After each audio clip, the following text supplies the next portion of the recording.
compte tenu du contexte que vous connaissez très bien, nous aurons à aborder et à développer un certain nombre de thèmes par des leaders de Yewwi Askan Wi.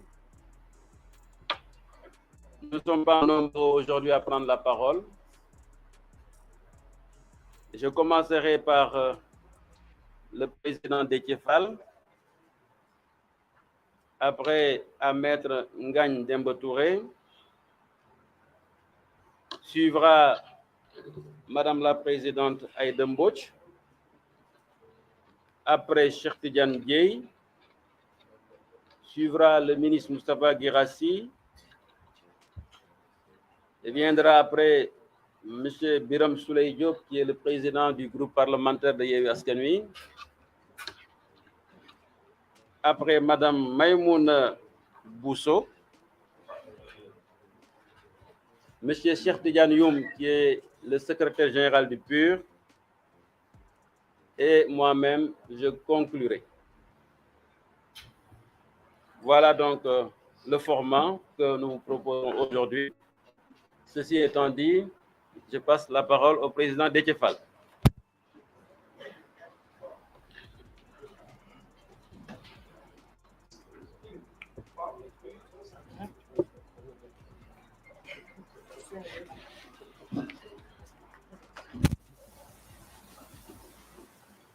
Merci beaucoup, Monsieur le Président Habib Sy. di gërëm di sant sénégalais yi ñuy seetaan yëpp di profiter ci bis bi ñu jógee mi bisu tabaski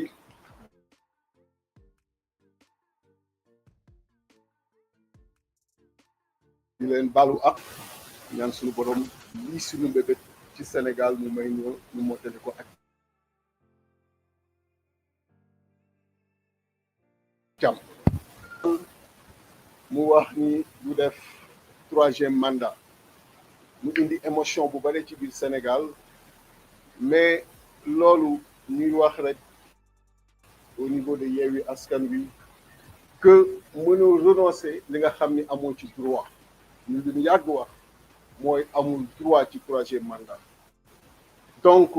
jóg ni damay respecter li constitution bi wax respecter li nga xam ni yaa ko bind ni lii maa ko dugal pour constitution bi mën a appliquer wu ci man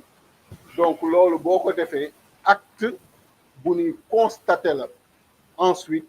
di xaar yeneen acte yi nga xam ni yu am solo la pour sénégalais yi am solo ci jàmmu réew mi nga xam ni ñoo ko bokk. yeneen acte yooyu mooy une participation inclusive de tous les leaders qui le souhaitent ci élection présidentielle yi nga xam ni moom la ñu jëm. beneen acte bi mooy la libération de tous les détenus politiques parce qu'il ne faudrait pas que acte boobu mu def doon une ruse pour gën a mën attaquer yenn leader opposition yi gën a mën attaquer le président Ousmane Sonko. donc di wax ni renoncer wul à un 3e mandat dafa def lu dul respecter li nga xam ni moom la constitution bi wax et que jël nañ ci acte di xaar yeneen pas yu important yu mu war a tey jii nii def muy jëm ci képp ku bëgg bokk képp ki nga xam ni mi ngi ci prison yi ñu mën la libérer parce que amul droit wu teg foofu kenn. di wax nag ni Yewwi Askan Wi jàmm la bëgg ci jàmm la ma sa dox mais jàmm ñaar ñoo koy séq muy pouvoir ak opposition et que à chaque fois c'est le président Macky Sall qui accule l'opposition.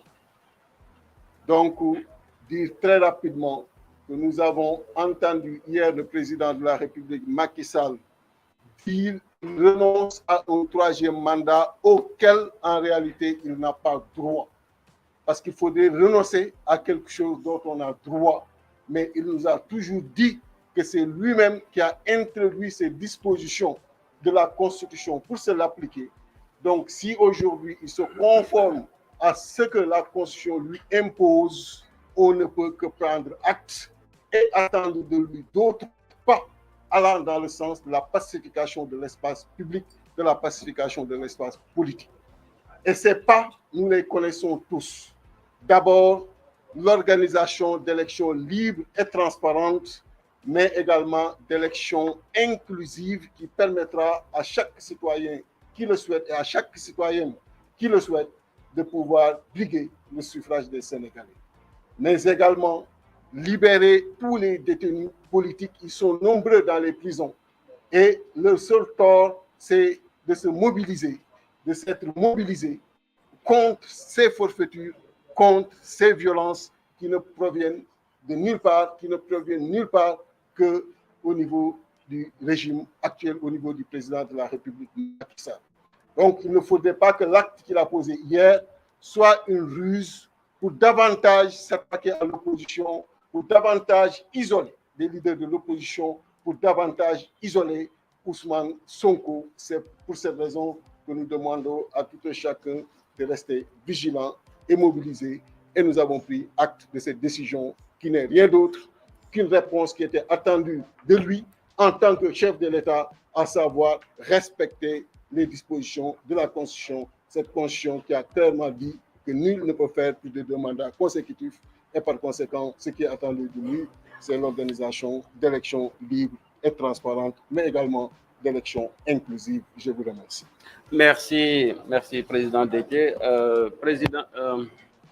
Maître Ngagne Demba Touré.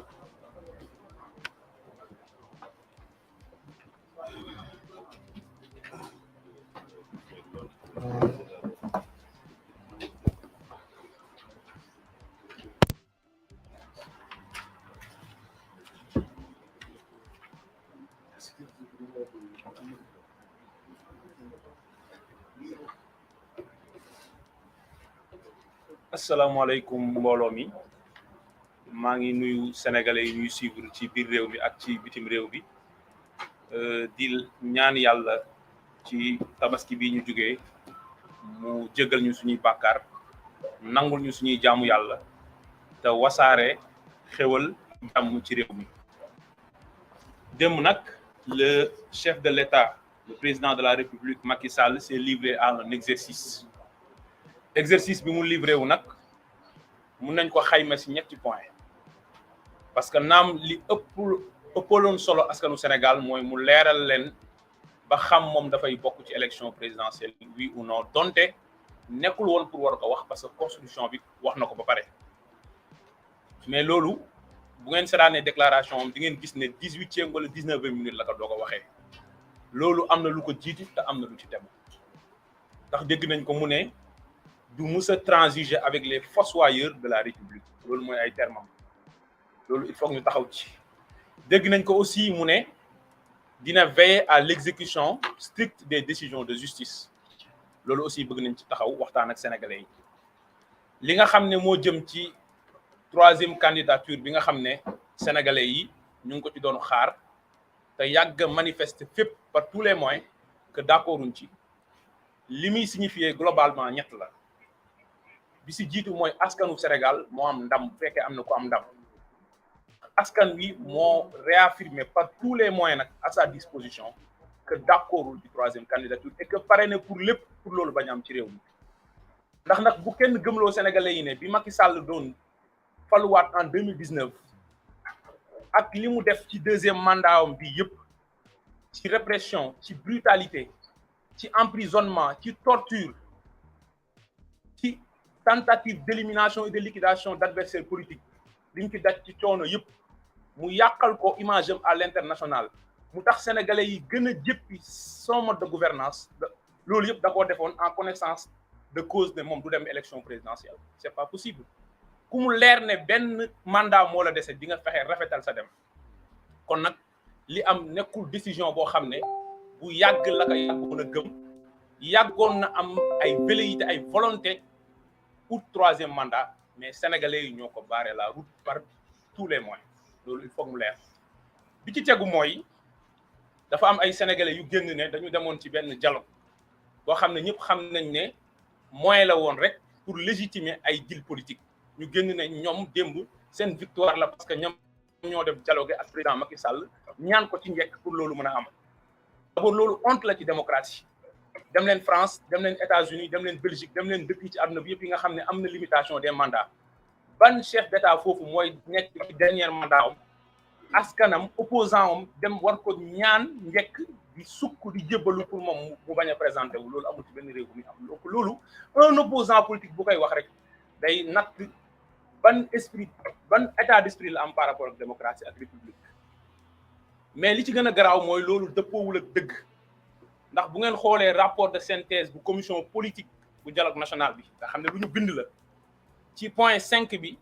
dañ ne ñoom dañuy demander ñu respecter loi yeeg règlement yi mais amul fenn fu ñu wax ne demander nañ chef de l'État président Macky Sall mu bañ a déclaré wu candidat wala exiger nañu ko et la preuve dem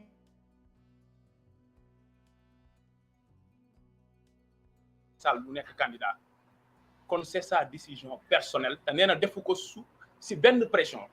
kon donc ku jàpp ne fruit wu dialogue bi la nga koy jéem a gëmloo sénégalais yi la c'est une tentative de manipulation boo xam ne elle est infructueuse beneen bi mooy ba ñu ne président Macky Sall nekkatul candidat ban sénégalais ngeen dégg mu taal pënd ban sénégalais ngeen dégg mu ne da koo naqaru génn ci mbedd bi mooy wane ne kon stabilité wu réew mi ak jàmm réew mi ñi koy ñaan ci ay kilifa diine ak képp ku nekk ci réew mi toutes les composantes ci homme d'affaires ci fonctionnaire ci sénégalais tout court nañu xam ne ci loxowu benn nit la reposé wu attitude am démarche am déclaration moo mën a tax réew mi am jàmm moo mën a tax réew mi tàkk ndax nag lii sénégalais yi wane nañ ne ñoom dañoo yàgg désapprouvé troisième mandat wu Macky Sall parce que amul benn sénégalais boo xam ne démb dafa wane ne dafa naqaru li xew donc loolu day wane ne askan bi musul d'accord ci troisième candidature li ci tegu nekk mooy nee na dafay veiller à l'exécution des décisions de justice loolu war nañ ci taxaw parce que nag état de droit justice moo koy jëmbal ndax mooy arbitrer contentieux yi am te nag décision yi muy jël du am solo lu dul ne dañ ko war a exécuter donc loolu lu baax la waaye doon na rafet loolu ki koy wax nekk ki nga xam ne bi mu toppee ay sénégalais yoo xam ne parce que ay adversaire politique am nañ ñun ñi dénoncé na loolu ay procès la yoo xam ne jaarul yoon parce que ci ay juridiction d'exception nañu ko defee dafa violer seeni droit procès équitable amul mais malgré tout condamné nañ leen bañ na dañ leen amende lu toll ni si 138 milliards boobu léegi mën na juróom-ñaari at est-ce que dañoo jël un huissier commettre que pour mu exécuter une décision est-ce que dañoo def réquisition d'incarcération est-ce que da ngeen yëg ne contrainte de par corps am na ci décision yooyu te ce sont des décisions de justice bu dee exécuter woo décision yooyu tey ngay taxaw mën a fëgg sa dënn ne am na décision de justice yoo war a exécuter loolu sénégalais yi war nañu xam ba xam dëgg moo ko tax a jug wala respecter république moo ko tax a jug wala leneen ak leneen moo lax ci ginnaaw respecter décision de justice ki nga xam ne moo jiite gouvernement am boo xam ne amoon na ministre am boo xam ne ay magistrat nañ di ko vérifier nekk cour des comptes mu ne leen mu dàq leen traité leen de petits magistrats te ñooñu ñu binduloo ci seen rapport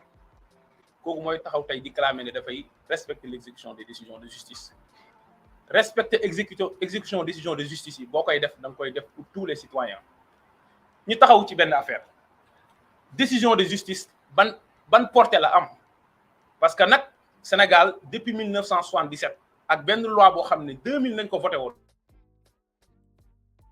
dañu ne woon juridiction yi muy tribunaux yi ak cours yi ñoom ñoo am prérogative di déchoir citoyens yi de certains droits civils politiques et de famille lu mel ni droit wu nga bañ a participer ci élection wala droit wu nga bañ a mën a voter wala droit wu nga assumer yenn fonction publique yi wala nga témoigner wala nga nekk sax ci conseil de famille en matière de tutelle et cetera mais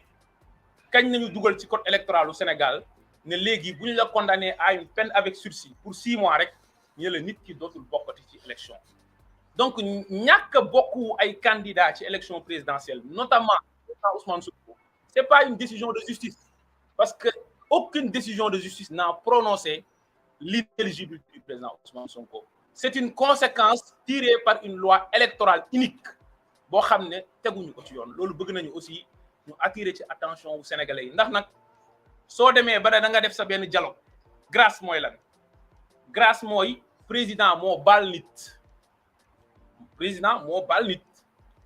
président bi nga xam ne dafa nekk chef de parti ku mu baal léegi mën nga nekkaat candidat malgré que justice moo la ko tere wala justice terewu la ko mais loi bi moo la ko tere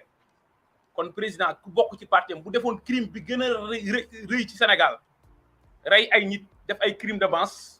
wala mu def viol wala mu def trafic de drogue international yow boo bokkee ak moom parti mu nekk sa candidat mën nga xëy gracier ko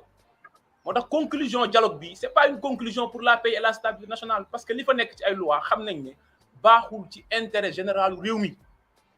naka ngay waxee ne am na ay sénégalais yoo xam ne da nga leen jiiñ ne li ngeen ñu toppee c'est des infractions contre la chose publique parce que nag nit bu defee li ñuy bañ ci penc mi muy infraction ñaar la mu nekk soit askan wi lépp la tooñ muy la chose publique muy l'état la sûreté de l'état la constitution wala les particuliers muy ay nit ñoo xam ne da nga ne escroquerie portant sur les deniers publics nga leen condamné wala enrichissement illicite même su dee jàpp nañ ne ñun tegul woon ci yoon te yàgg nañu ko dénoncé nga ne mun nañoo bokk ci élection mun nañu laaj loo xam ne askan wi nañ ko amel waaye ki nga xam ne nee nga dafa sosal nit même su dee ñëpp xam nañ ne amut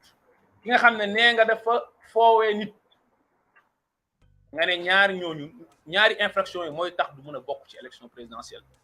est-ce que élection moo war a am wala sélection moo war a am donc loolu yëpp dañuy permettre ñu conclure ci benn affaire ci point boobu mooy suñu bëggee jàmm ji ñun ñëpp ñiy rêvé am mooy sénégalais yi dofuñu jinne jàpp leen dara jaralu leen ñu dem ci élection boo xam ne amalu leen njëriñ parce que mayu leen ñu tànn ku leen neex loolu sénégalais yi mënuñu ko nangu tey mënuñu ko nangu suba donc la candidature de tous les opposants de tous les sénégalais yi nga xam ne lu yoon may na leen ko la candidature du président Ousmane Sonko particulièrement kenn du ci transiger loolu il faut aussi mu leer fi ñuy daanelee nag mooy ñan ñooy les fossoyeurs de la république ñan ñooy les fossoyeurs de la république république li muy symboliser du pouvoiru benn nit pouvoiru askan la ñan nañ fi jëloon décision de justice ne leen da ngeen di organiser concours ENA en 2021 da ngeen exclure ay candidats parce que ay fonctionnaires nañ ngeen leen waroon mun def concours direct cour suprême def arrêt suspendre nga bañ ne doo ko exécuter ñan ñoo amoon décision de justice ci affaire u élèves maîtres yi cour suprême ne leen lii laa jël comme décision nga ne ko du ma ko exécuter fossoyeur de la république mooy ñi nga xam ne la force régalienne l'état mi nga xam ne moo am le monopole de la violence légitime à travers police à travers gendarmerie à travers kaso nga xëy benn jour ay nit ñoo xam ne ay citoyens nañ comme ñun nga jox leen ay ngànnaay ñuy tirer seeni propres citoyens te boobu ba léegi dara fekku leen ci ñooñu ñooy les véritables fossoyeurs de la république buñ koy wax li ñëpp moom la li askan yu cotisé ngi def ko ci alalu réew mi ay nit détourné ko 6 000 milliards 29 milliards 108 milliards ñooñu ñooy les véritables fossoyeurs de la république parce que ñoom ñoo jalgati ñoom ñoo salfaañe li nga xam ne moom la askan bi moom donc fi ñuy daanelee nag mooy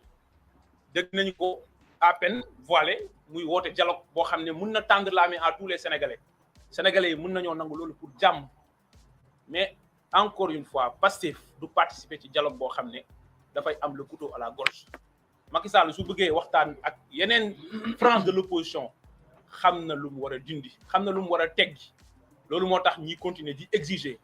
ñu libérer tous les détenus politiques foofu du seen place loolu moo tax ñiy continuer di exiger ñu organiser ay élections yu libre transparente démocratique loolu moo tax ñuy continuer di exiger ñu diligenter une enquête indépendante et dans les meilleurs délais ci assassinat lâche yi nga xam ne moom lañ def ay sénégalais ci foofu nag laay daanelee di artu nguur gi di interpeller le ministre de la justice garde des sceaux le directeur de l'administration pénitentiaire ak directeur u maison d'arrêt et de correction Rebeuss am na suñu frère patriote bu ñuy wax Almami Sadian bokk ci Pastef Grand Yoff fan yee weesu ci début juin lañu ko arrêté conditionnel nag laay utiliser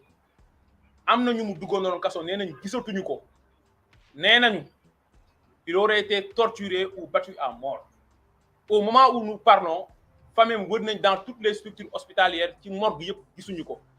ñu ngi interpeller autorités yooyu ma tudd kooku fan la nekk est-ce qu'il est toujours vivant ou mort bu fekkee dafa ñàkk bakkanam alors que bi muy dugg kaso mu ngi duggoon sain et sauf dara dalu ko woon lan moo tax mu ñàkk bakkanam fii la Sénégal toll loolu nag mënoo ko def d'une part di réprimer une certaine frange de l'opposition avec une certaine brutalité ba booy wax ñiy sentir haine en même temps nga ne déclaré nga sa troisième candidature rek nit ñi dañuy sukk wala ñu jébbalu nga jàpp leen di leen dóor te duñu wax wóoy wala duñu jug taxaw ne waroo leen dóor téye sa loxo réew mi suñu bëggee mu am jàmm am dal ñu dem ci élection yoo xam ne sénégalais yi dinañ tànn librement il faut dóore bi arrêté ñu ngi nag mettre en garde contre ñetti schéma Sénégal du Côte d'Ivoire Sénégal du Russie Sénégal du Congo Sénégal du Niger ñetti schéma yi nañuy mettre en garde schéma Ouattara déclaré ne candidat nga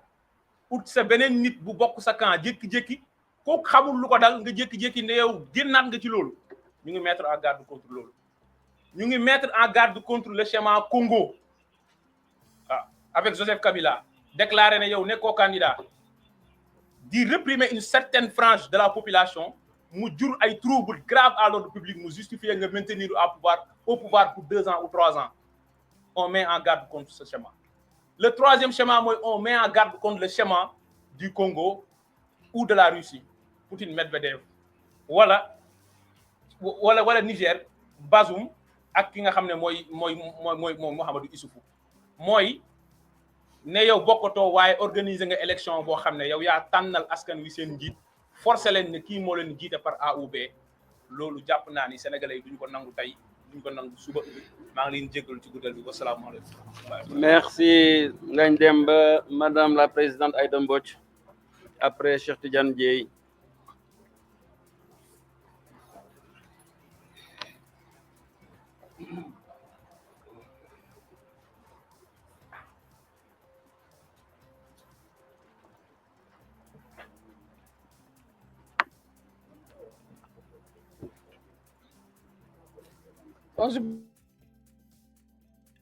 jim bismillahi rahmaani rahim alhamdulillahi rabbil alamin cher leader maa ngi leen di nuyu yéen ñi fi tase waa presse bi di nuyu waa Sénégal di leen balu ak ci julli gi ñu jóge di nuyu suñu kilifa diine yi di leen déwénal di ñaan yàlla yal na leen yàlla bàyyi suñu kanam te may leen wér ñu ngi nuyu le peuple sénégalais di leen ndokkeel nag peuple sénégalais la ñuy ndokkeel ndax peuple sénégalais dafa yegg ci dañ réer dafa yegg ci xam li mu bëgg te xam ni mu koy amee dafa dañ ci accepter lu mu war a accepter nangu bañ lu mu war a bañ di wax président ni ko loo def mu rafet de soo ko deful woon day ñaaw loo def mu rafet boo ko deful woon day ñaaw kon lii nga def rafet na loolu mooy soo ko deful woon day ñaaw waaye ñun dafa am ñoo xam ni dañoo jëloon lii mujj rek muy seen itte ñun suñu itte la woon comme ni mu nekk itte wu Sénégal yépp ngir rafetal deru Sénégal kon ku ko rafetal ñu jël def nekkoon na suñu itte ngir jàmm am ndax boobu dong lañu d'accord ni suñ ko deful woon jàmm du am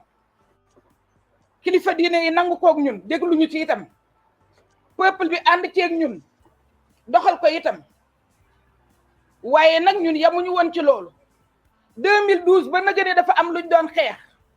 2012 ba léegi dafa am luñ la doon dénku ba ci mujj gi dénku bi gën a sori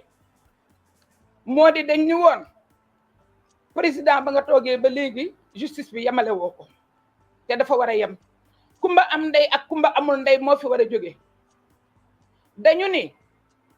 duma doom làq doom dañ ko war a bàyyi ma di tudde woon ko cette gestion manichéenne bi nga xam ni maa ngi commencé di ko dénoncer depuis 2012 te xam lu tax tey nag da nga tudd violence lu bari ci sa discours waaye président violence boobu fi nga ko foogee du fi libérer les forces de l'ordre yi enquête ñu wax la ñan ñooy def violence sama ñaari oto te émeute amul dara amul la ñu yeble ñu ñëw sama buntu kër taal ko ñu ngi koy enquête te xam naa ne instruction bi du dem fenn tant que levé woo ci sa kudd boobu billaay du dem fenn kon nag levé ko professeur daat bii matul 3 jours la ñu fekk buntu këram otoom lakk ko à 3 heures du matin ñiy wër di lakk auto opposition bi xanaa ñooñu defuñu violence te jotewuñu ak ñoom dara kon booy enquêtal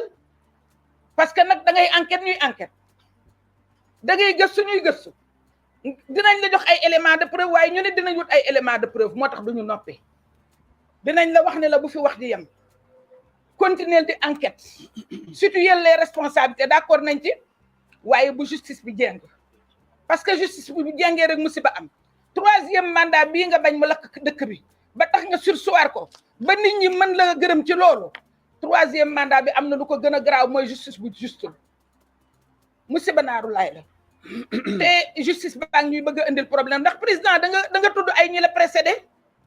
mbooloom président bu la précédé ca lañ ñu nettali ba ci li ñu fekkee ku ci nekk am na cas de complot bu ñu la tegal waaye sa grandeur nga nekk un grand monsieur nekk président de la république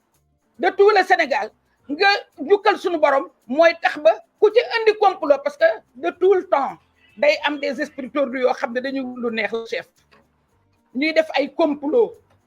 kon lii ñu teg Ousmane Sonko am na ñu ko doon def du temps de Senghor dàq ko parce que c'est un grand monsieur am na ñu ko doon def du temps de Abdou Diouf kooku moom dégg naa ko xam naa tur yi mu dàq ko ne loolu du fi amee am na ñu ko doon def du temps de Abdoulaye Wade ñu dàq ko kooku it xam nañ lan la kon tey bu demee ba ci yow ñuy def ay complot di ko teg ci sa nawle gor président dàq ko te teg lépp ci suuf leneen li ci des mooy dañu waxante woon ak yow processus électoral ca dialogue yu jëkk ya ñun bañu ñu dialogue ñi fi ne ñëpp dañuy dialogue mais xam nañ ni sa dialogue bii du jur dara te yow wan nga ñu ne du jur dara te président bu dee am na sa waxi renoncer ci mandat bi luñ la ciy gërëme mooy li nga war a def rek nga def mooy leeral ñu ci ñi nga àndal ñooy ñan mooy ñi nga àndal dem ci dialogue bi tegoo leen fenn ndax ñoom ñoo la ni woon demal cour constitutionnel ñoom duñu wax ci 3e mandat bi dégluwoo leen synthèse bi kenn retenirul affaire 3e mandat bi nga ñëw wax sa wax mu yëkkati la wàcce leen ñeneen ñi nga àndal ñuy ay élèves ñeneen ñuy nekk di tëkku nit ñi di leen menacer di wut ku nu rey nga won leen ni kenn reyul kenn te damay bàyyi loolu baax na loolu mooy enseignement bi ñu tiire ci yow wan nga ñu ñi nga àndal ñooy ñan enseignement yooyu nag dinañ ko jël jàppe leen ko te nag histoire dafa war a joxe ay leçons yi yaa dinay cher dinay metti mais histoire dafa war a joxe ay leçons kon président ci revendication yi ñun li ñu ci gënal amal importance mooy participation de tous les candidats élection inclusive bi buñ ko waxee nag dañuy yëkkati kenn koo xam ni dañ koy sant di ko santati bu ñu santee peuple bi parce que ba nga éliminer 22 personnes 22 candidats utiliser sa parrainage te bañoon nañ parrainage bi ba ñuy bañ parrainage bi amuñu kenn ku ñu xeexal nga xëy suba te jàpp leader yëpp kenn taxawul xeex kon ba nga xamee ni jàpp nañ leader yi taxawuñu xeex ci parrainage bi février 2021 amee am ñu jàkkaarloo ak yow di peuple bi am koo xam ne dafa àddu peuple bi jóg dama ne dañu daal di ne alhamdulilahi rabbil alamin lañ ñu imposé woon ci parrainage bi buntu assemblée ñu tëj ko kenn génnul kenn duggul ndekete am na benn force boo xam ne mën na jàkkaarloo kii ñu rejeté parrainage ay candidats ñooñu dese seen mer di ko ruminer ñu fa bi 2021 jotee ñu ni am na force bu koy dindi kon président su fekkee ne da nga ne sa kersa moo la may nga renoncer ci lii ñu wax la ni la loo rus ak loo ragal ñooyam wa salaam. Merci Madame la Présidente. Cheikh Tidiane Dièye, après le ministre Moustapha Guirassy.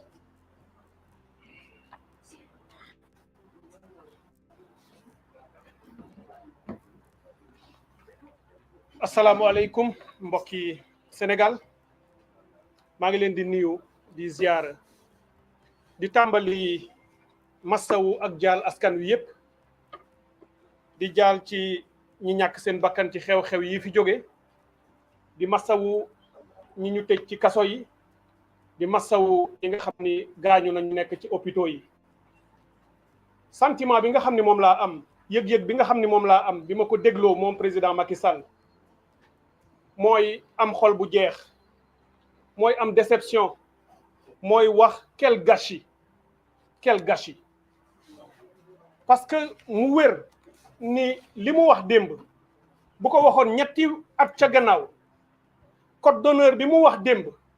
norme ak valeur yi mu wax démb bu ko waxoon ñetti at ca gannaaw responsabilité bi mu jéem a wane démb bu ko amoon ñetti at ca gannaaw amaana complot contre Ousmane Sonko du am amaana ñi dee 2021 du ñu dee amaana ñi dee 2023 du ñu faatu amaana réew mi li fi yàqu du fi yàqu donc la ñu ko doon xaar pour mu mate ko ñaar wala ñetti at ca gannaaw dafa bàyyi loolu nekkoon ci politique politicienne dëgmal 3e mandat bëgg ko wut ko sàkku ko dem ba xam ni daj na loo xam ni mënu koo dépassé muy askanu Sénégal muy doog a dëpp ki wax ak ñun démb kan la kii jéem a wane ni am na compassion am na yërmande ci askan wi waaye kooku moo toog lu ëpp weer gannaaw ba fi xale yépp faatoo yeeyu ci yàbbi ŋaangu ci jaalul ay mbokk seeni mbokk doon xaar bés bu rafet nag pour moom mooy bésu politique politicienne mooy démb ki wax ak ñun démb di jaay ni démocrate la ak nitu jàmm la mooy kan mooy kii nga xam ne adduna yépp def nañu enquête firnde ni moo génnee force de l'ordre yu jéggi dayoo génnee ay nervi ak ay defukatu ñaawteef ñu fetal sénégalais yi rey kii génn démb naan enquête la bëgg ci transparence ñu xam li fi xew ko fi def mooy ki fi toog depuis 2021 annoncé ni dinañu def ay enquête ci li fi xewoon ñaari at ca gannaaw te ba tey ji benn enquête amu ci kooku bu ne enquête dana enquête mën moo gëm kooku mooy le président bi nekkoon devant les sénégalais ñii ñëpp wax nañ ko gàcce ngaalaama peuple sénégalais bu peuple bi yox-yoxi woon bu yeewi askan wi yox-yoxi woon bu ñu awul woon taxawaay bi ñu waroon am communauté internationale jàppale ñu ci ñu naan dana dem CPI ak du dem kon Macky Sall dana déposer candidature am waaye dafa xam ni bu ko defoon lenn rek mooy am sénégalais yépp génn jàkkaarloog moom dal ci kawam dina ci rey lu dul jeex te du am ndam te bu génnee CPI la jëm wala feneen loolu moo ko delloo ginnaaw nañu ni nag ndokk ndax lii am bu ñu naan Sénégal démocratie ba dellu na place am du moom Sénégal la tax ñu koy wax sénégalais yi tax ñu koy wax ñuy daaneel rek di wax benn affaire mu xam ko ndax moom la ñuy waxal juróom-ñaari weer a ko desee bu fekkee dafa naan pare naa dootuma nekk candidat defaraat naa sama der donc lu ma neex def ba yaakaar ni mën na def lañ ay ñi koy digal parce que xam nañu chef d'état antidémocratique yi koy digal yépp répression di ko joxi ngànnaay ak lu nekk bu fekkee dafa naan juróom-ñaari weer yii ci lay fàggaagal li fi des ci opposition ci lay boom résistants yi activistes yi journalistes yeeg yooyu pour def li ko neex nga dem ba wax na scénario yi nga xam ni moom lay préparé nañu ko ni aussi na ci dellu gannaaw ca ba muy teel balaa mu ci yegg parce que lu mu jéem danañ ko fànq du ci am ndam te danañ ko daaneel ma daaneel fii ñu toog ci taabal ji suñu collègue suñu camarade suñu xarit suñu mbokk Ousmane Sonko fii la waroon toog ak ñun dara tereewu ko fee toog lu dul coobare yi Macky Sall du dara ci justice loolu nag la ñu bëgg mu dakk dans les meilleurs délais mu yëkkati blocus bi ñu teg ci suuf dossier bi nga xam ne yëkkati nañ ko contre moom ñu teg ko bàyyi ko mu dem ci élection yi ak bépp candidat boo xam ne bëgg ngaa dem élection mu organiser élection yu wér te du ko sàcc du ko jéem a taxal jox ko keneen bu ko defee en avril 2024 mu transférer le pouvoir à l'opposition notamment Yewwi Askan Wi Sénégal continuer nekk ci jàmm maa ngi leen di gërëm di leen sant. Merci monsieur le ministre Moustapha Guirassy après le président Birame Souleye Diop. Yann ah oui d'accord. Ça tombe bien parce que salam alaikum. J'ai l'habitude de dire que l'émotion enferme souvent les paroles et les actes des dirigeants dans le présent, je dirais même dans l'instantanéité. L'émotion déconnecte les paroles et les actes de l'histoire, du passé. Et l'émotion aussi, quand on parle sous le joug de l'émotion, on manque de lucidité pour pénétrer suffisamment avec force, avec impact, le futur et l'avenir. Dans le discours du président Macky Sall, il y avait beaucoup d'émotions dans son discours. Et à la suite de son discours, on a senti aussi, on a écouté certains de nos compatriotes commenter avec beaucoup d'émotions. Mais il est important de rappeler que le peuple a vaincu, le peuple a gagné. C'est le triomphe du peuple. et que cette victoire du peuple, l'émotion ne doit pas nous amener à justement ne pas faire la bonne lecture de ce qui s'est passé. Le président Macky Sall s'est déconnecté totalement du passé récent. 50 morts. Totalement déconnecté de la crise de confiance. Totalement déconnecté de cette crise de méfiance et même de défiance. Totalement déconnecté de la raison fondamentale qui a amené les violences il n'y a pas longtemps au Sénégal. Et naturellement, son discours, on reviendra certainement là-dessus, n'a pas permis ou n'a pas offert aux Sénégalais des paroles rassurantes et des actions rassurantes. On n'en verra pas, on n'en aura pas. Les Sénégalais, le peuple sénégalais, parlait bien sûr de troisième mandat, mais les revendications étaient beaucoup plus profondes. Beaucoup plus profondes, et je refuse que, en claquant des doigts, que Macky Sall parle simplement d'un troisième mandat et qu'il délimite l'espace de réflexion. Qu'il claque encore des doigts pour dire je ne suis pas candidat et que tout le monde dise il a donné la bonne réponse. Je suis désolé, le peuple ne dit pas ça. Le peuple, bien sûr, c'était un point important, pas par rapport à Macky Sall lui-même, mais par rapport à un référendum en 2016 sur 2 ou 3 mandats. Et Macky Sall a voulu justement confisquer ça. Et ce que je regrette par rapport à cette réponse, qui devait être une réponse historique et pédagogique. Imaginez-vous un instant que Macky Sall prenne la parole pour dire « Je m'en tiens à ce que la Constitution dit. Je renonce à un troisième mandat. » Ce n'est pas du tout la même portée, ce n'est pas du tout la même signification. Malheureusement, il a ramené la chose à une dimension d'ego, à une dimension personnelle. Et je dis, cette subtilité-là, je veux la relever parce que le peuple est au-dessus, comme il l'a dit, et le peuple demandait beaucoup plus. Le peuple demande quoi? Il demande des élections transparentes. Le peuple demande quoi? Des élections inclusives. Le peuple n'a pas été violent parce que Macky Sall a dit oui ou non, je n'allais pas être candidat. C'était une revendication, bien sûr, mais c'était des décisions de justice qui ont amené le peuple à réagir de cette sorte. Et dans le discours du président Macky Sall, malheureusement, je n'ai pas entendu de réponse pour rassurer davantage ce peuple. Donc, le président Macky Sall a une opportunité extraordinaire. Il a encore 6 mois et 7 mois. Encore une fois, qu'il se détache de l'émotion et qu'il donne de la hauteur à son discours, qu'il sauve le pays. Il a les moyens, mieux vaut tard que jamais. Il a les moyens aujourd'hui qu'il s'est libéré des politiques, il s'est libéré des politiciens, il s'est libéré de toutes sortes de pressions. Je dis, nous l'encourageons, puisqu'il demandait donc le soutien du peuple. Le peuple peut l'encourager pour prendre enfin les bonnes décisions par rapport justement à la plateforme du peuple. La plateforme, ce n'était pas uniquement Macky Sall, lui, entité personnelle, ne renoncer, n'adem, c'était beaucoup plus que cela. Donc encore une fois, victoire au peuple, vive le peuple sénégalais, et nous pensons, nous espérons que les bonnes réformes par rapport aux institutions seront initiées. Et enfin, je dirais que ce peuple-là, c'était aussi une partie qui est allée au dialogue. Mais ce dialogue, malheureusement, le lien, il est extrêmement faible entre ce qui a été débattu, discuté et ce qui a été dit. Et là aussi, encore une fois, c'est ce jeu et ce manque de respect vis-à-vis du peuple. Comment on peut mobiliser pendant 2-3 semaines le peuple en disant, c'est à partir de cette plateforme que je vais parler à ma nation. Or, on a bien discuté de dialogue national ou politique et on se rend compte finalement que ce n'était que politicien. Parce que les questions liées à la sécurité, liées à la justice, d'autres questions qui interpellent, qui intéressent la jeunesse sénégalaise, les femmes sénégalaises, les Sénégalais de façon générale, n'ont pas du tout été absolument pas abordés par le président. Les 2 seuls points qui l'intéressaient, c'était dans une semaine, on va présenter quelques projets de loi à l'Assemblée nationale. Encore une fois, 6 mois pour redevenir ce chef de l'État. 6 mois pour être le père de la nation, 6 mois pour se battre et mettre donc le pays donc, sur les bons rails. Et les bons rails, c'est d'écouter et d'entendre. Tout le monde, tous les Sénégalais veulent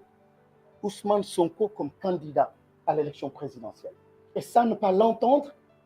c'est refuser d'aller vers des élections apaisées. Ne pas l'entendre, c'est refuser d'aller dans le sens de la paix. Ousmane Sonko dafa war a bokk.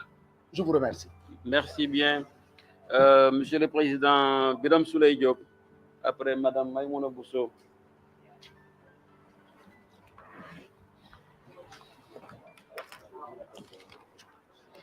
Bonsoir à tout le monde. Nous avons parlé tout de suite de code d'honneur du président sortant. Je veux simplement dire que 44 morts après,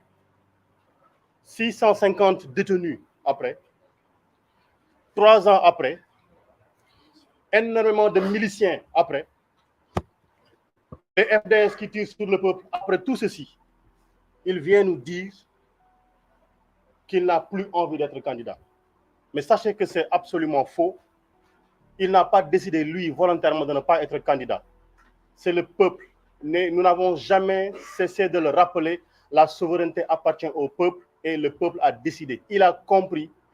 que le peuple allait marcher sur lui s'il décidait d'être candidat. Et il a si bien compris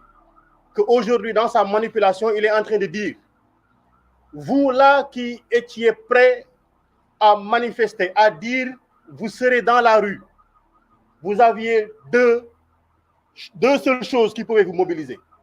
La première chose était ma candidature, ma troisième candidature. Et la seconde chose, c'était l'interdiction de candidature à Ousmane Sonko. Aujourd'hui, vous tous qui aviez comme dénominateur commun l'opposition à ma candidature, restez chez vous. J'ai décidé aujourd'hui, en me prononçant, en disant que je ne serai pas candidat, je vais marcher sur Ousmane Sonko, je marcherai sur Pastef, je marcherai sur ses militants, je marcherai sur sa candidature, je le garderai en prison, je l'interdirai de candidater. Laissez-moi faire, laissez-moi m'occuper d'Ousmane Sonko. Voilà le message que nous avons lancé. Voilà comment il faudrait décoder le discours de Macky Sall hier. Et comment il y est parvenu, on le verra parce qu'il est en train de lancer des menaces derrière, comme d'ailleurs il est coutumier des faits. Donc ce qu'il a dit hier,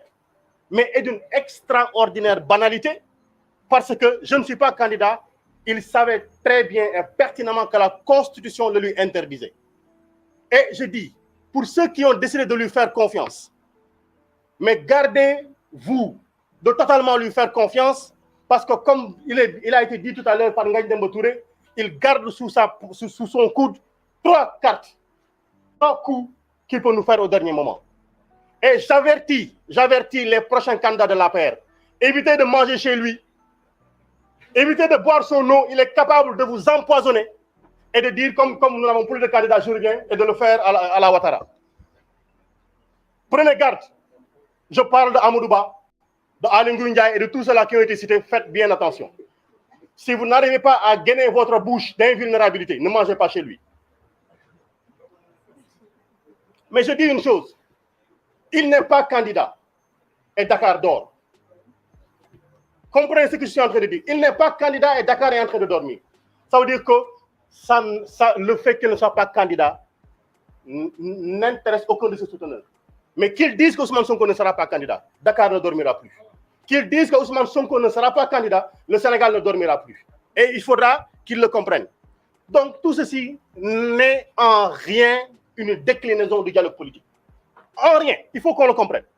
Tout ce qu'il vient de dire n'a rien à voir avec le dialogue politique. Il a compris le message qui lui a été lancé. Et comme nous l'avons dit, ça arrive à causer beaucoup de morts. Mais l'affaire CPI, on ne va pas lâcher l'affaire. Top cas les donne. Ils nous ont dit qu'il y avait des forces occultes dans ce pays-ci. La seule force occulte ici, c'est cet homme qui a voulu utiliser des forces de défense et de sécurité, accompagné de milices qui a tiré sur son peuple. Voilà la seule force occulte. Et qui aujourd'hui, parce qu'elle est tellement occulte, elle a envoyé cette force occulte, une ministre des Affaires étrangères, se rendre dans tous les pays du monde, se rendre à l'Union européenne pour nous servir un mensonge éhonté que les gens n'ont pas fait, et ils n'ont pas fait 30 secondes pour la démentir.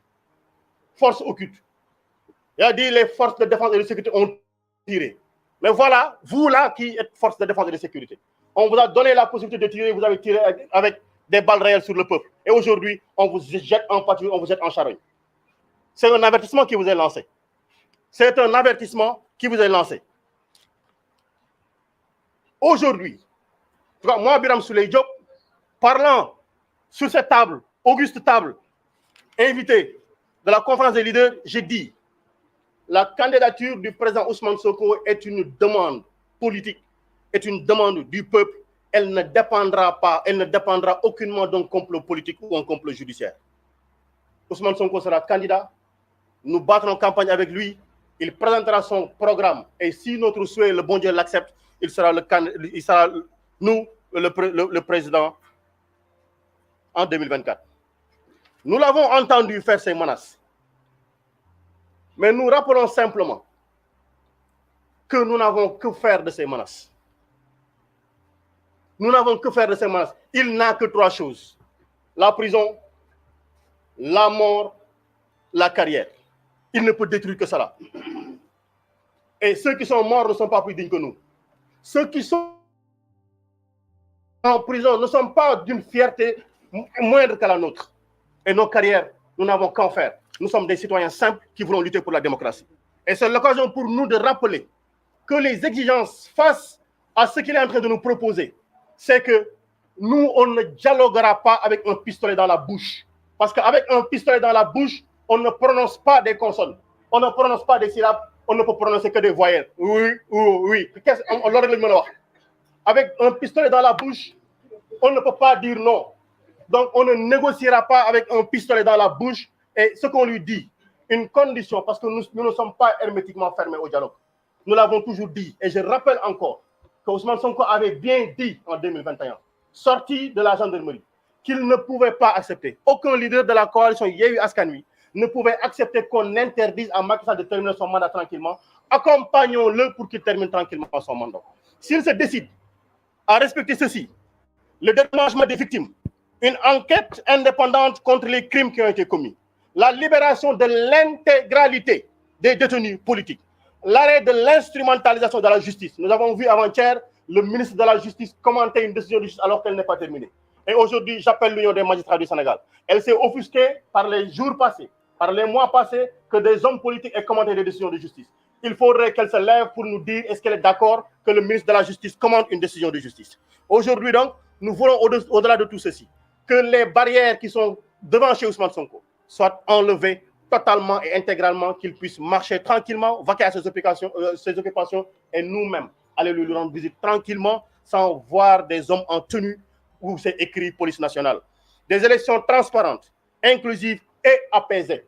C'est notre souhait le plus absolu. Si c'est son souhait, on s'entendra rapidement parce qu'il va arrêter ce qu'il est en train de faire. Si ce n'est pas son souhait, si son souhait reste d'éliminer Ousmane Sonko, il nous aura toujours en face de lui qu'il se prépare à nous mettre tous en prison. Nous rappelons aux Sénégalais, donc, tout ceci est que il nous a informé qu'il va introduire des modifications au niveau du code électoral et de la Constitution. En tout cas, nous, députés, nous attendons fermement de savoir qu'est-ce qu'il nous amène. On ne se prononcera pas sur le sujet. On attendra d'avoir les informations sur le contenu. Mais sachez-le, Constitution, du rido maïga,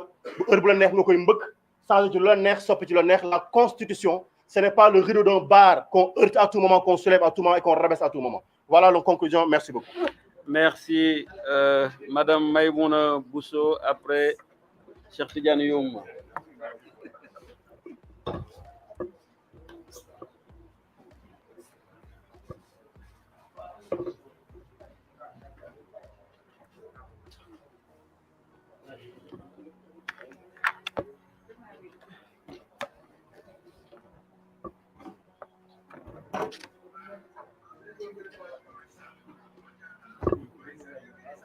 Assalamu alaikum wa rahmatullah.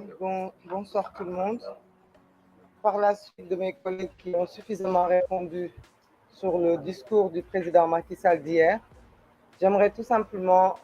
amener un petit complément parce que le président Macky Sall hier, dans son discours, a accusé l'opposition sénégalaise de le vilipender à travers le monde. Il a accusé notamment l'opposition sénégalaise d'avoir amené des dossiers à la CPI qu'il considère comme légères. Il accuse aussi, lui et son gouvernement,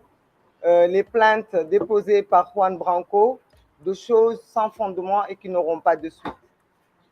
J'aimerais tout simplement attirer l'attention que le président Macky Sall, lui, peut adouber sa ministre des Affaires étrangères, Aïssata Tall Sall, l'encourager de faire le tour des plateaux télé étrangers, d'aller même jusqu'au Parlement européen, vilipender, c'est le mot, les forces de sécurité, parce que de là-bas, elle s'est permise de dire que ce qui s'est passé au niveau de violences n'est que de la légitime défense des forces de l'ordre et de sécurité, parce qu'ils étaient attaqués par des forces occultes. Mais par contre, la ministre des Affaires étrangères peut faire ça, mais l'opposition ne peut pas apporter ce dossier à l'étranger. J'attire seulement l'attention du Macky Sall, du président de la République Macky Sall, parce qu'il est encore jusqu'en 2024, que si nous nous sommes sentis obligés d'amener ces dossiers au niveau de la CPI et de l'international, c'est parce que nous n'avons pas une justice partiale. Nous n'avons pas de justice depuis mars 2021. Depuis mars 2021, des Sénégalais sont tués et jusqu'au jour où je vous parle, aucune force occulte n'a été arrêtée, aucun responsable n'a été traduit devant la justice. Il aime bien se vanter d'être l'ami de la France, mais être ami de quelqu'un, c'est aussi avoir ces mêmes comportements et ces mêmes pratiques. Nous avons vu ce qui s'est passé en France avant-hier, un jeune homme tué le lendemain. Il y a eu des sanctions contre la personne qui a donné la mort. Alors ici, nous avons plus d'une 50aine de jeunes qui sont morts depuis 2021 et aucune poursuite, aucune enquête digne de ce nom n'a été faite. Donc, quand dans son pays, on n'a pas de justice, quand dans son pays, on n'est pas entendu, c'est tout à fait normal que l'humanité, parce que l'humanisme, tous les gens qui sont des défenseurs des droits de l'homme n'ont pas de frontières. Il doit comprendre que ce pays n'a plus de frontières. Il accuse, notamment en France 24, d'avoir diffusé des vidéos montées, des fausses vidéos. Pourtant, ces mêmes vidéos, c'est ces forces de l'ordre qui les ont tout simplement jouées devant la presse nationale et internationale. Ce qui se passe est aberrant. Il accuse bien sûr l'opposition d'être violente, mais lui, par contre, les violences qu'il exerce sur son opposition, ces violences-là, il n'en fait pas état. Je ne vais pas m'allonger sur le mandat. Li ma ci mën a wax tënk ci olof rek ci mandat bi te sama mbokk yi wax ko ci mooy président Macky Sall ay la yeween nee na moom du sukk ci ndab li dama koy wax nag ne ko ku sukkul ci ndab mënuloo séddale ndawal kon na génnee loxoom ci sunu ndab li na génnee loxoom ci ndawal li génnee loxoom ci gém bi ni ko xale yi di waxee amul pour choisir ay candidats amul pour contrôler processus électoral amul pour influencer ñi nga xamante ne ñoom ñoo nekk ci processus boobu loolu yëpp yoonam nekku ci na ko ci génnee li may wax nag di ko tëjee mooy moom du bokk président loolu lañ wax fan yëpp ne nañ ko doo bokkam boobu tax na ba mu tëj ci ay nit raylu ci ay doomu jàmbur teg Sénégal ci fitna delloo suñu économie à terre ngal la nag doo bokkam boobu bu mu ko transformé ak da ngay bokk par force ndaxte nag doo bokk dafa gën a oyof da ngay bokk par force parce que fii am na ñoo xamante ne dañuy war a bokk par force donc na éviter doo bokk nekkat day bokk par force ndaxte nag day bokk par force bu fekkente ne dafa bëgg tere ay nit ñu bokk ci élection yi loolu moom lañ ko abordé donc nag bu fekkente ne dafa ni jàmm lay wut ñun de jàmm rek la ñuy wut sénégalais yëpp nañu xam ne wax dëgg yàlla lii mu def démb ñu ngi ko koy yéene woon nañ ko bu doon suñu sago mu def ko balaa démb bu ko defee mu génn par la grande porte gannaaw nag li yëpp weesu na itam tey toll nañu fii jàmm nag li koy indi mooy mu respecter les engagements yi nga xam ne moo nekk engagement des chefs de l'État respecter le calendrier électoral parce que waxu ci te loolu dafa am solo bu respecter calendrier respecter ñi war a bokk processus bi jàmm rek am Sénégal ñëpp mën a vaquer à leur occupation maa ngi leen di jaajëfal. Merci Cheikh Tidiane Youm. Après Habib Sy va conclure.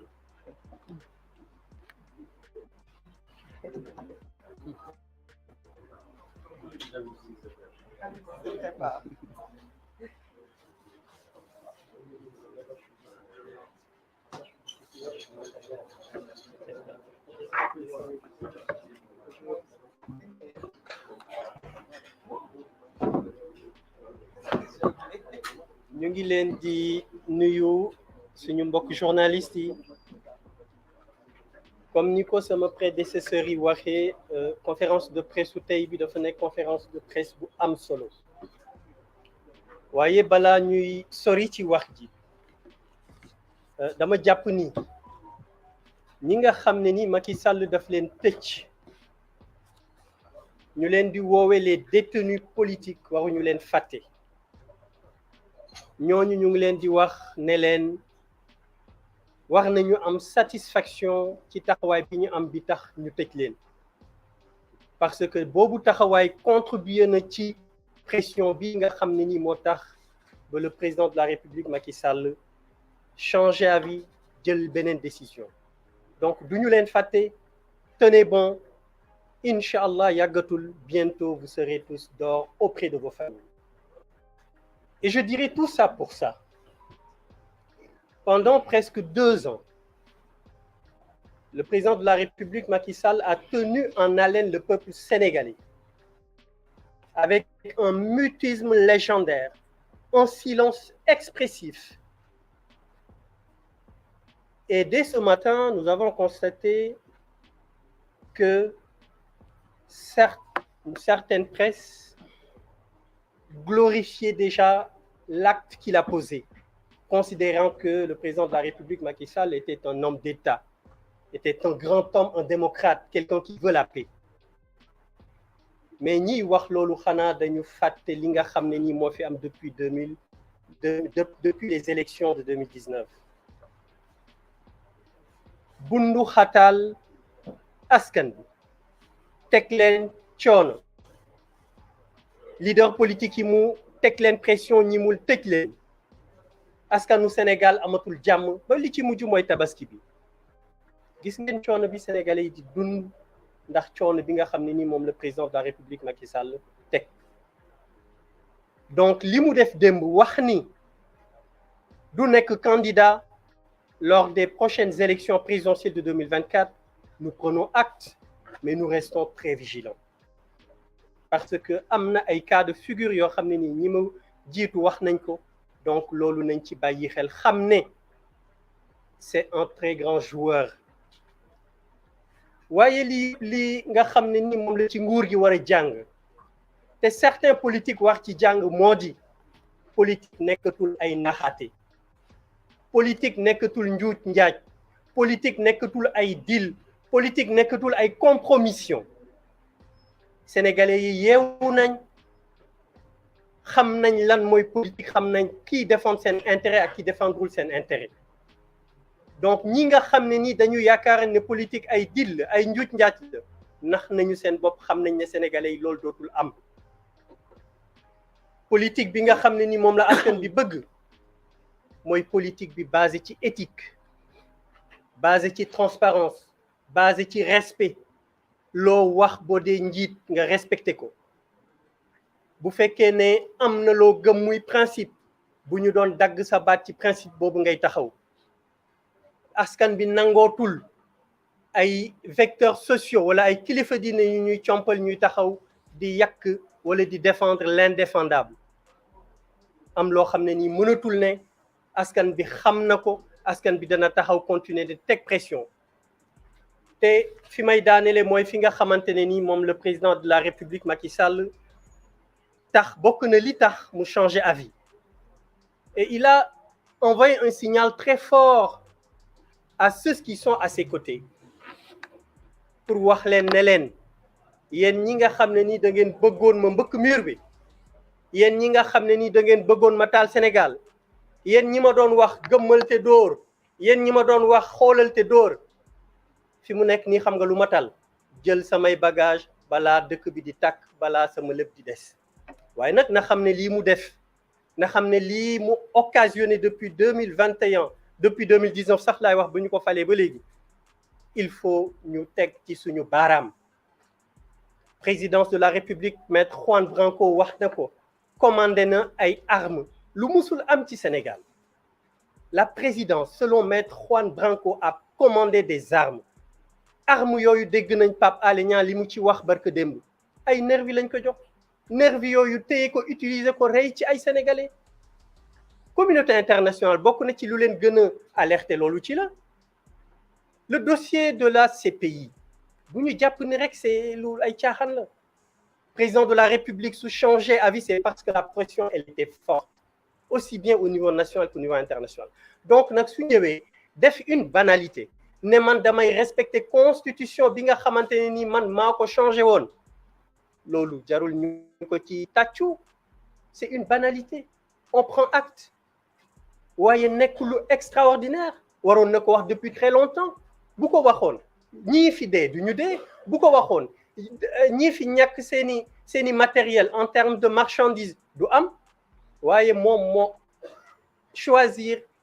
garder mutisme garder ce silence pour continuer bàyyi sénégalais yi ñu nekk ci tension boo xam ne nii bu xamul woon kañ lay dakk yàlla def na dakkal na ko démb waaye it ñu ngi koy wax mi ngi woote dialogue ñun day tëjuñu bunti dialogue waxoon nañ ko duñu dem ci n'importe quel dialogue demuñu pour dealer su fekkee ne dafay woote pour des élections inclusives ñëpp bokk président Ousmane Sonko ñëpp Déthié Fall Soxna Aïda Mbodj Serigne Moustapha ñëpp bokk boobu dialogue ànd nañ ci mais dialogue boo xam ne da ngay ut caution pour écarter ñenn ñi boobu dialogue intéressé wuñu te ñu ngi wax sénégalais yi ñu rester vigilants c'est pas parce que président de la République wax na rek ne du candidater une troisième fois que dañuy croiser les bras qu'on reste vigilant blocus bi am kër Ousmane Sonko na ko dindi teguwul ci dara bàyyi ko mu ñëw exercer ses activités politiques loolu nag Yewwi Askan Wi dina ci veiller et puis ñu wax sénégalais yi qu'ils soient vigilants et qu'ils restent alerte ba nga xamante ne nii lii fi amoon dootu fi am te gëm naa ne mënatu fi am te dootu fi amin wasalaamaaleykum wa rahmatullah. La parole est à Bipsi.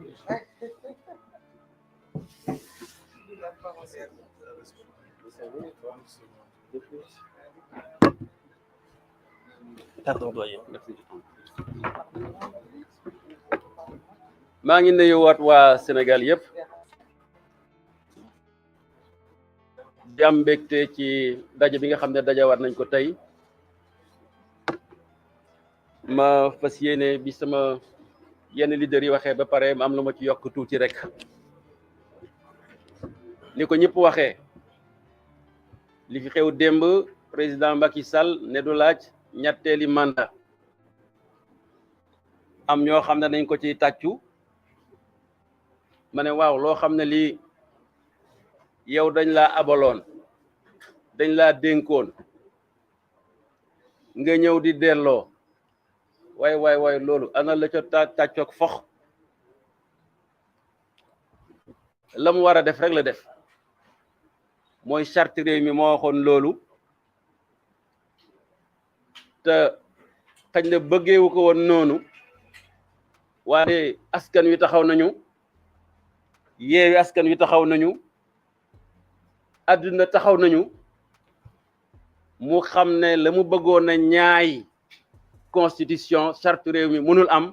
mu deltu gannaaw moom kay moo waroon nag fi mu toll rek sant waa réew mi bu baax gërëm leen bu baax ndaxte la réew mi waroon ak moom lépp def nañ ko ba mu mat sëkk te na mu meloon ba muy jël réew mi ak ni muy mel tey wuute na junni yoon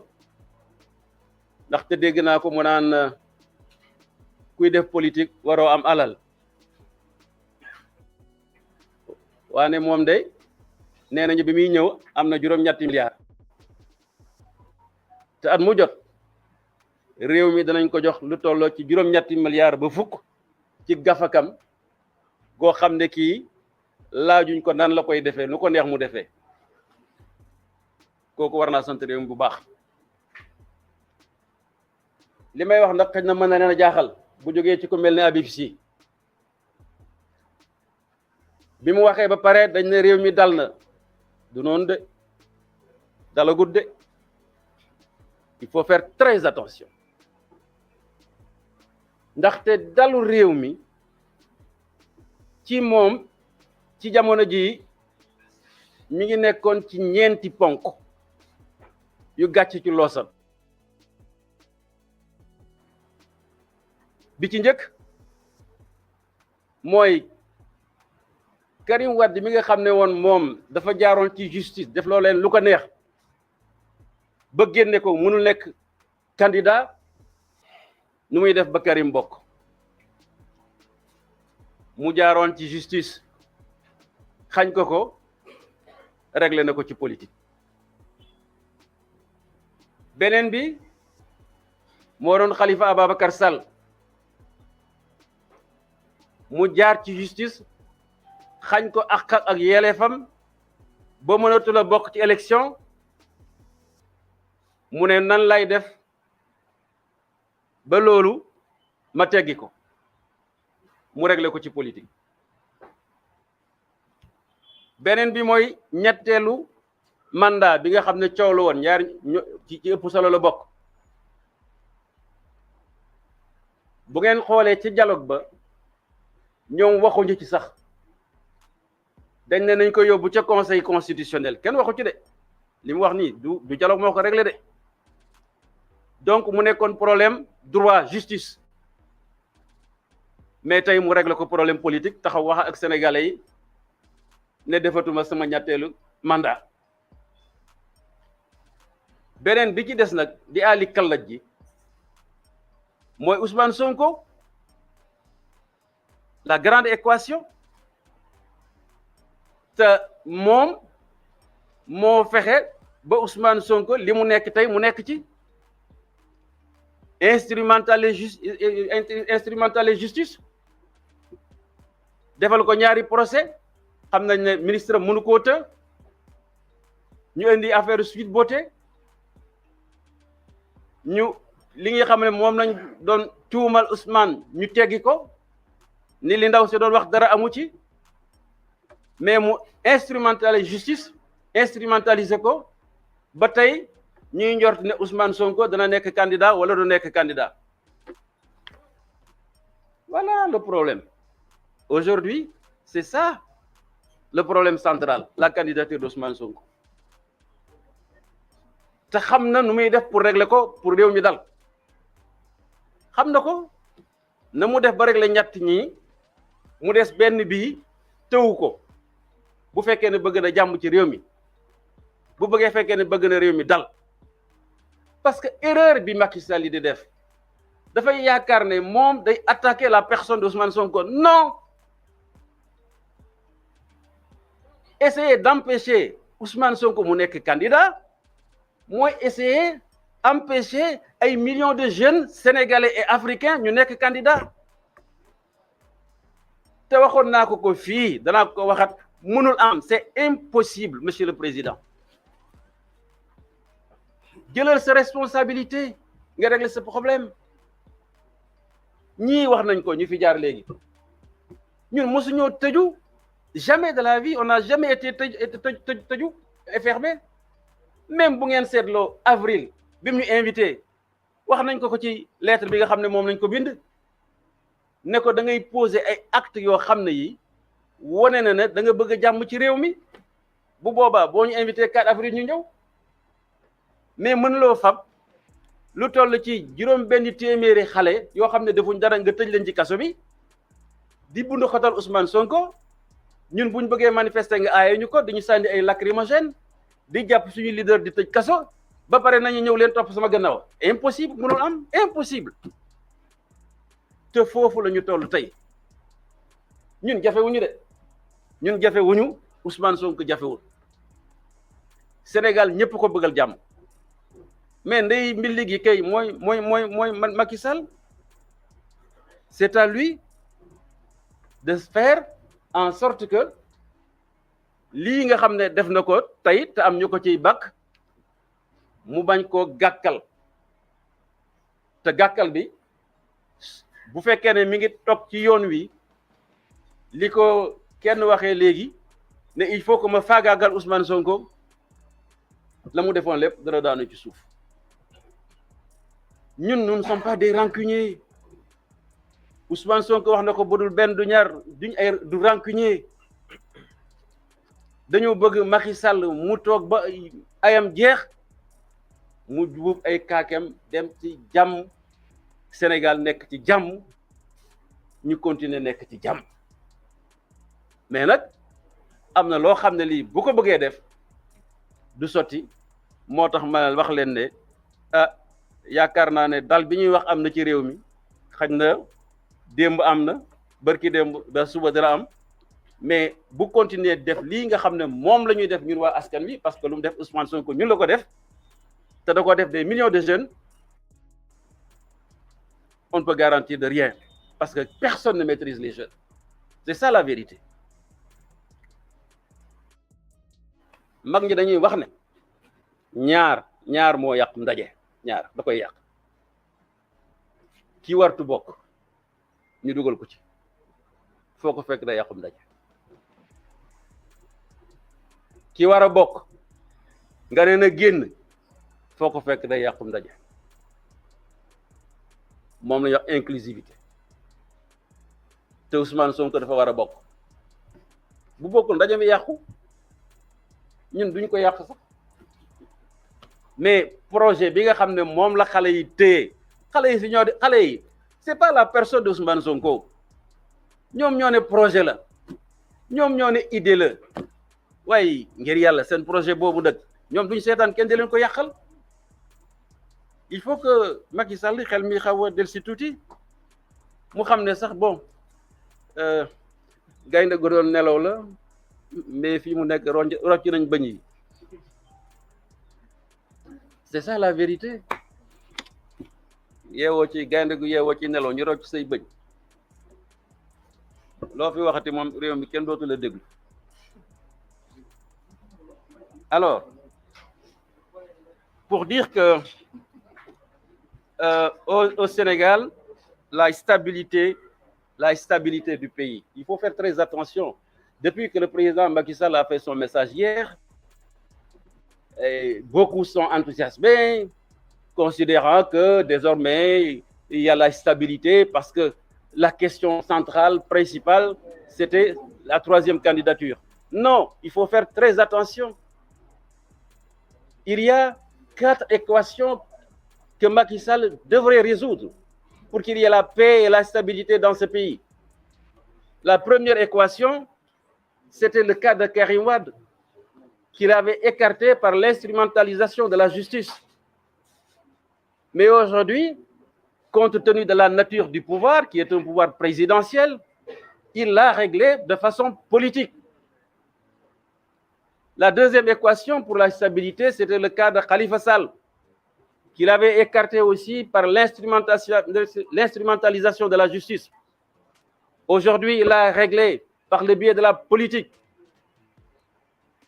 La troisième équation, c'était sa troisième candidature. Au cours du dialogue national, il avait été décidé que le Conseil constitutionnel en serait saisi. Et hier, il l'a réglé de façon politique. Et la troisième équation, la plus importante, la plus déterminante pour l'avenir du pays, c'est la candidature d'Ousmane Sonko. Et il a instrumentalisé la justice pour faire en sorte que Ousmane Sonko ne soit pas candidat à l'élection présidentielle de 2024. Ce n'est pas possible. Nous nous l'avons dit. Nous avons été toujours ouverts. Mais vous savez, le cas d'Ousmane Sonko, comme on le dit en négociation commerciale, il existe quand même le traitement spécial et différencié. Ousmane Sonko n'est pas les autres. Yewwi Askan Wi n'est pas les autres coalitions. Nous n'avons pas la même histoire. Nous n'avons pas la même représentativité au niveau national. Nous n'avons pas la même responsabilité. Il faudrait qu'il soit conscient de cette situation pour prendre des mesures sur le fond politique, comme il l'a fait avec les autres, pour que ce problème soit définitivement réglé et que le Sénégal soit installé dans la stabilité. C'est ça notre vœu. C'est ce que nous avons toujours voulu. On lui a toujours fait comprendre. Mais il est resté sourd dans nos discours, nos points de presse. Nous avons toujours dit que nous voulons la paix et la stabilité dans ce pays. Mais il faudrait que le président de la République prenne des mesures de nature à apaiser la situation sociale. Il ne l'a pas fait. Comment voulez-vous nous appeler à une table de négociation ou de dialogue alors que vous avez enfermé 650 de nos jeunes, alors que vous avez fait le blocus chez Ousmane Sonko? D'ailleurs, sur le blocus, moi qui est voisin d'Ousmane Sonko à Keur Gorgui, j'envisage avec certains habitants de porter plainte contre l'État du Sénégal parce qu'il nous porte nuisance. Il limite notre liberté d'aller et de venir. Il n'a pas le droit de le faire. Nous ne sommes pas en état d'urgence. N'est-ce pas? Alors, je crois que les habitants de Keur Gorgui m'entendront. Nous devrons prendre des avocats pour porter plainte contre l'État du Sénégal. Parce qu'il n'y a aucune mesure administrative qui justifie ce blocus de Keur Gorgui. Alors, voilà le problème du Sénégal aujourd'hui. Wiri, lu mëna wax dialogo, troisième candidature, etc. Ousmane Sonko bok. C'est le problème central, la centralité, rien d'autre. Et j'espère que, et nous osons espérer que la raison va lui venir, il sera gagné par la raison pour que ce problème soit réglé, parce que c'est la solution à ce problème qui garantit la stabilité du Sénégal. Nekkuñ fi ëllëg si biir naan ay Macky Sall lim fi def ak et cetera. Vraiment, quand même, xam nañu quoi. Na bay caaxaan yi. Il doit prendre beaucoup plus d'auteur et beaucoup plus de grandeur, parce que, comme il l'a dit, le Sénégal dépasse sa personne. Merci à tous et à bientôt.